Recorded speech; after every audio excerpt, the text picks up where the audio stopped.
মুর্দাকে কবর পর্যন্ত নেওয়ার পথে কালিমায়ে শাহাদাত পড়া কি আবশ্যক? আমাদের দেশে বেশিরভাগ মানুষই লাশ কাঁধে করে যখন কবরের দিকে নিয়ে যায় খাটিয়া, তখন কালিমায়ে শাহাদাতটা পাঠ করাটাকে আমরা এই সময়ের করণীয় আমল বা আবশ্যক মনে করি। সবাই মুখে আশহাদু আল্লা ইলাহা ইল্লাল্লাহ ওয়া আশহাদু আন্না মুহাম্মাদান আবদুহু ওয়া রাসূলুহু কালিমায়ে শাহাদাত পাঠ করেন এবং আরো বিভিন্ন দোয়া দরুদ পাঠ করেন।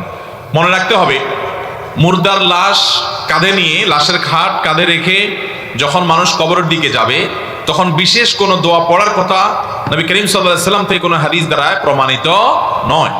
কালিমায়ে শাহাদাত পড়ার কথাও কোনো হাদিসে নেই। যদি কেউ পড়েন একান্ত এই জায়গা থেকে যে তিনি এই লাশটা নিয়ে যাচ্ছে কবরের দিকে, আল্লাহর কথা তার স্মরণ হয়েছে, তিনি তার ঈমানকে নবায়ন করার জন্য কালিমায়ে শাহাদাত পাঠ করেছেন, এটা তো বিচ্ছিন্ন ব্যাপার, তার ব্যাপার।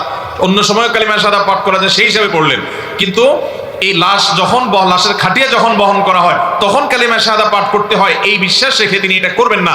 কারণ এরকমটি হাদিসে আসে নাই। যেটা হাদিসে নির্দেশ দেওয়া হয় না ওইটাকে হাদিসের নির্দেশ মনে করলে, ইসলামের নির্দেশ মনে করলে সেটা বিদআতে পর্যবসিত হতে পারে। সেজন্য লাশের খাটিয়া কাঁধায় রেখে কোনো বিশেষ দোয়া বা কালিমায়ে শাহাদাত পাঠ করার নির্দেশ নাই। সাধারণত এই সময়টাতে মানুষ নিজের জীবন নিয়ে চিন্তা ভাবনা করার কথা, যে আমাকেও এক সময় এরকম সবাই কাঁধে করে কবরে নিয়ে যাবে, অতএব আমি নিজের জন্য কি নিয়ে গেলাম সেই চিন্তা সে করবে। আল্লাহ আমাদের সবাইকে সে তৌফিক দান করুন।